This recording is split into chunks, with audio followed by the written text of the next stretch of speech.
Alhamdulillah atas semua anugerah dan nikmat Allah Ta'ala yang tak terkira. Manusia itu dan makhluk Allah lainnya setiap saat hidup dalam guyuran nikmat. Ya, setiap saat hidup dalam guyuran nikmat. Hanya saja manusianya atau hamba Allah tersebut seringkali tidak bisa merasakan kalau dirinya dalam nikmat. Nah, mudah-mudahan kita termasuk yang bisa merasakan, amin.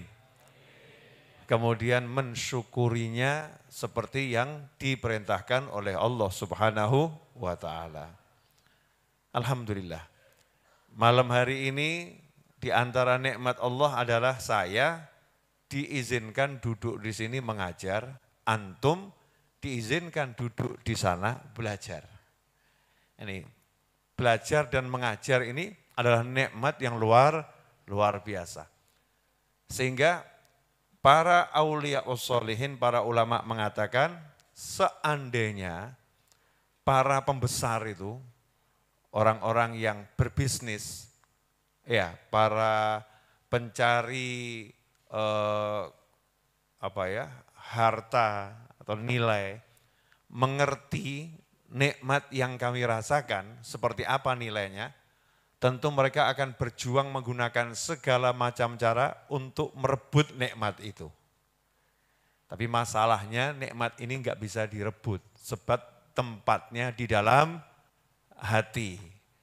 Dan tidak mungkin bisa dimengerti kecuali oleh orang-orang yang mengerti.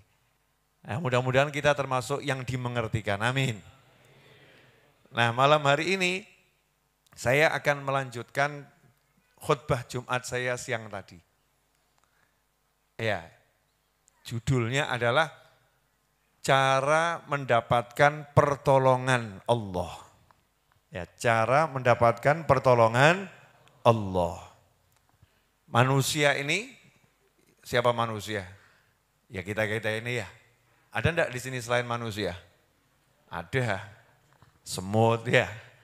Misalnya, belum lagi makhluk Allah lain yang kita enggak bisa lihat. Ya, yang kita enggak bisa lihat. Manusia ini, kita-kita ini sebagai makhluk Allah Subhanahu wa Ta'ala seringkali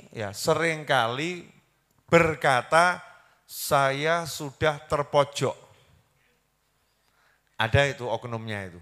Ada enggak oknum yang ngomong begitu? Saya udah mentok. Mentok, enggak ada jalan keluar. Saya udah bertemu dengan jalan buntu. Ada enggak oknum yang bicara begitu? Jadi mengalami masalah, terus ngomong jalan buntu, enggak ada solusi lagi, nyerah saya. Oknum-oknum manusia model begini ada atau enggak ada? Pernah enggak kita mengalaminya?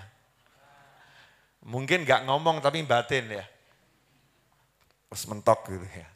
Mungkin enggak bicara tapi hatinya berbicara, mentok.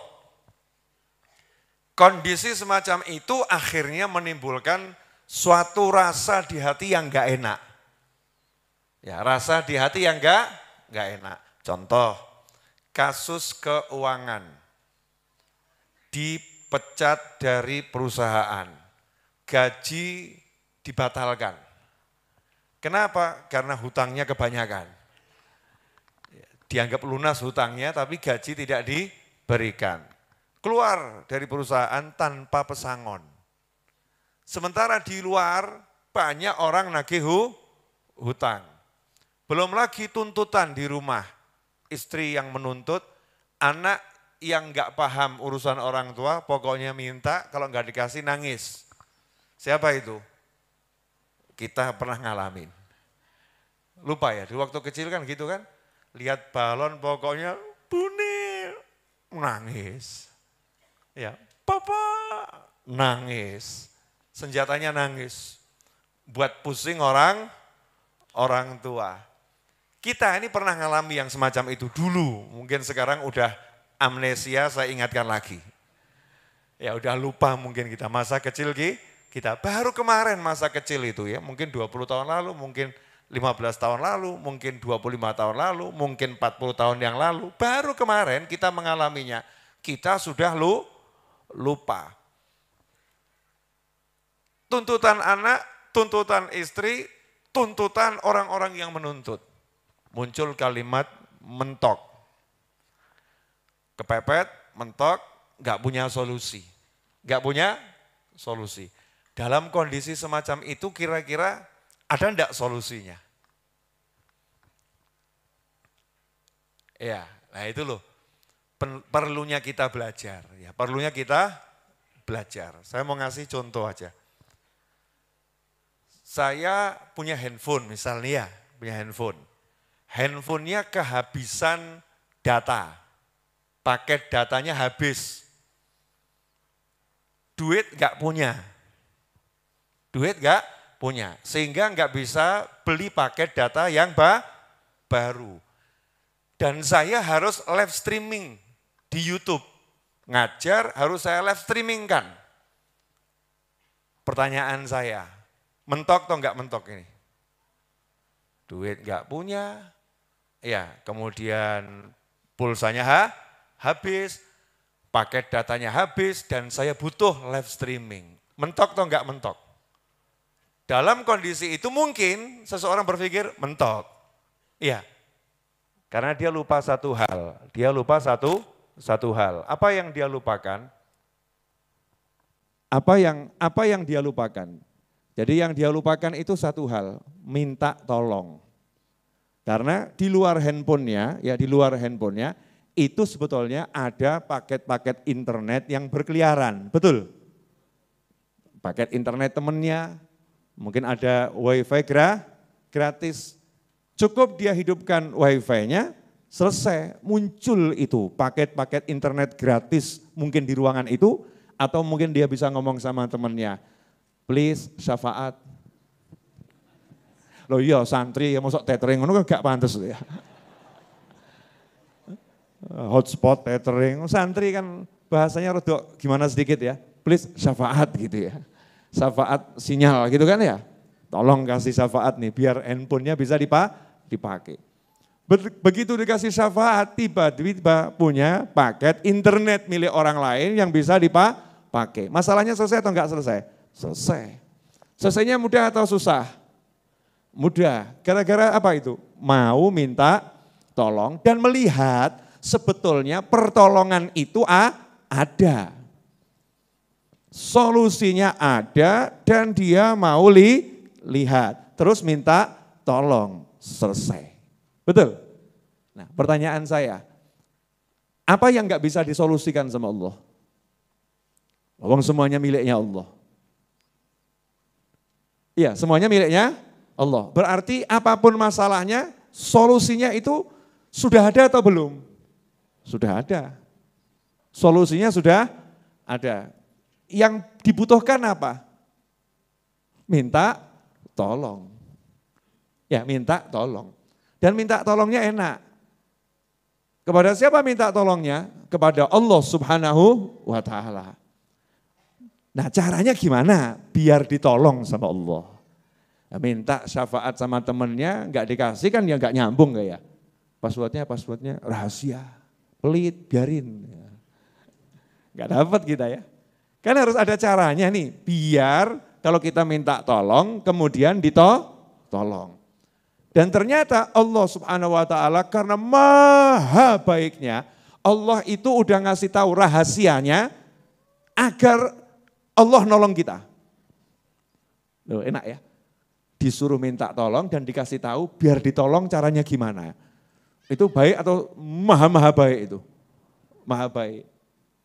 Dan ternyata caranya itu mudahnya luar biasa. Apa itu? Wasta'inu bis sabri wassalah. Itu diantaranya. Dapatkan pertolongan dari Allah bis sabri wassalah. Dengan sabar serta sholat. Raih pertolongan Allah dengan sabar dan sholat. Nah ini menarik. Karena ternyata syarat nomor 1 mendapat pertolongan Allah itu bukan sholatnya dulu. Bukan wasta'inu bis sholah wasobri. Raih pertolongan Allah dengan sholat dan sabar. Enggak begitu. Tapi ayatnya wasta'inu bis sabri wassalah. Raih pertolongan Allah dengan sabar dan sholat. Sabar dan sholat. Sabar dan sholat. Berarti kata kunci nomor 1 apa? Sabar. Berarti kalau mau ditolong caranya apa? Sabar. Pertanyaan saya, kebanyakan manusia yang nomor 1 ini gagal atau berhasil? Gak punya duit, minta tolong, biar dikasih duit. Betul ya? Seharusnya sabar atau nggersuloh? Yang lucu adalah Allahnya dirasani. Bayangin ngeri ya, kita ini manusia, Allahnya dirasani, Allahnya digunjing, Allahnya diperbincangkan.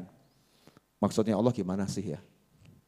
Udah tahu saya ini miskin, masih dikasih musibah pula. Dipecat dari perusahaan. Gimana ini? Mau minta tolong modelnya begini, kira-kira dapat nggak model begini? Ya repot ini. Wasta'inu bis sabri wassalah. Pahami, yang punya pertolongan itu Allah, yang ngasih pertolongan itu Allah, maka ikuti caranya Allah. Yang punya jagat raya itu Allah, yang punya semuanya itu Allah. Kamu, aku, kita adalah milik Allah, maka ikuti aturan mainnya Allah. Jangan punya aturan main sendiri. Begitu kita enggak ikut aturan mainnya Allah, ya enggak selesai-selesai, remuk terus. Ya remuk terus, makanya para wali itu hidupnya selalu tenang. Nah, kenapa? Tahu aturan mainnya Allah. Kalau ada masalah butuh solusi gampang. Wa may yattaqillaha yaj'al lahu makhraja. Asal kamu takwa, Allah kasih solusi. Oh enak ya. Jadi butuh solusi itu enggak usah repot-repot, takwa saja. Anak wedok ayu merem. Takwa itu. Gampang toh ya? Melek sama merem itu kan hal yang mudah toh. Melek merem gitu ya. Mudah. Ada perempuan cantik lewat, kita suruh merem, itu mudah atau susah? Maaf Bu, yang di sini jawabannya susah katanya. Katanya susah. Takwa, kalau kita mau jalankan aturannya Allah ini selesai. Masalahnya apapun tersolusikan karena disolusikan sama Allah. Selesai. Beb, kalau yang itu kok ya rada abot, ya sudah ini. Wasta'inu bis sabri wassalah. Sabar aja. Nomor 1 sabar.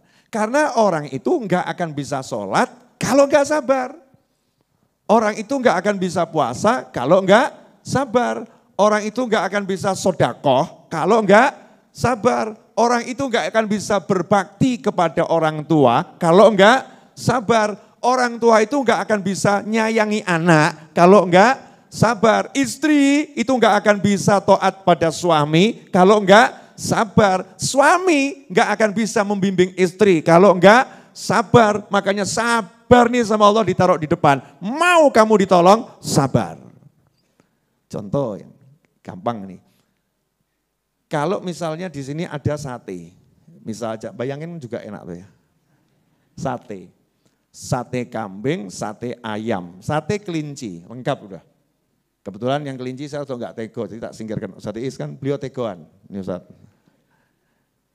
Kambing sama ayam. Saya pengen makan ini karena lapar, lapar. Bisa enggak ini langsung tak telan? Lapar saya. Lapar itu kuncinya perutnya terisi atau enggak terisi? Terisi. Jadi kalau pengen laparnya hilang, perutnya diisi. Nah, untuk ngisi perut ini kalau enggak sabar bisa enggak? Mati. Keseretan gitu ya. Kenapa? Oh sate 5 tusuk langsung mau dilek semua.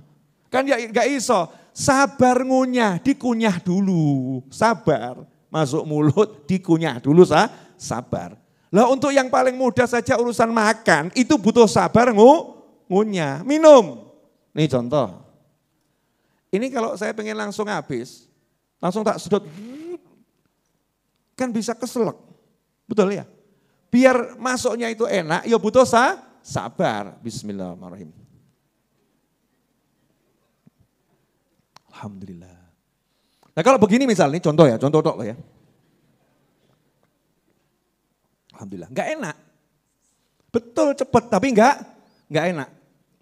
Ini air masalahnya. Nah coba kalau ini coklat kental. Ini kan wedang jahe ya. Bisa mandek di sini ya. Makan minum butuh sabar. Ibu mau melahirkan, Bu, mohon maaf. Hamil baru 3 bulan, terus pengen cepat punya anak. Ayo metu. Gitu. Anaknya yang jawab, Bune sabarin. Bu sabar Bu, insya Allah 6 bulan lagi nggak usah ibu suruh saya akan keluar. Akan memberontak saya akan keluar. Sabar, tunggu. Kita nanam tuh pohon, ya pohon kelapa misalnya. Apa ujuk-ujuk ada buah kelapanya? Ya enggak, tumbuh dulu, sabar. Nanti buah kelapanya akan keluar. Semua butuhkan sabar. Dan pelajaran sabar ini yang sekarang enggak diajarkan. Kamu rungsungnya luar biasa. Pengen tuh semua tiba-tiba langsung beres gitu. Enggak ono sabar. Ya sabar itu hilang, sehingga sabar itu jadi momok. Oh nasihatnya sabar, orang melu ngrasake. Ada enggak nih oknum yang suka ngomong begitu? Saya terjemahkan dulu ya, karena banyak nih peserta dari luar negeri yang enggak paham. Ya, jadi banyak orang yang bicara begini, cuman bisa nasihatin sabar, mungkin enggak ikut merasakan apa yang aku rasakan. Dia tidak ikut merasakan apa yang aku rasakan. Ini penyakit hati, enggak mau terima nasihat. Jadi sabar ini penting. Begitu kita bisa sabar, selesai. Langsung pertolongan Allah itu akan turun. Komplitin. Wassalah. Wasta'inu bisabri wassalah. Sholat. Sholatnya udah punya resep sabar. Masya Allah. Enggak akan sholat sendiri. Sabar, cari jamaah. Betul ya? Sabar, jangan nyalip imam. Masya Allah, ada nih orang yang sholat gak sabar. Imamnya kesuwen. Jadi imamnya baru waladhdallin, dia bilang amin, dia pengen cepat rampung gitu. Imamnya baru mau Allah, dia sudah bar, masya Allah, nggak sabar. Kalau dia mendahului imam terus bisa kehilangan nanti pahala sholat berjamaah. Sabar. Dan seperti apapun kita mau mendahului imam, nggak mungkin bisa menang. Kenapa? Karena mau salam tetap nunggu imam. Coba antum. Imamnya sudah baru berdiri, antum mendahului, ruku, iktidal, sujud, tahiyat akhir. Kok orang miduk-miduk imamnya ya? Ya tidak bisa. Tetap harus nunggu imam, sabar. Begitu sabar ini jadi kunci, hidup itu enak nanti. Asyik betul. Karena semuanya jadi terpapar, kelihatan, oh mudah ya. Cara Allah nolong hambanya itu ditontonkan, tuh ya dipertontonkan dengan luar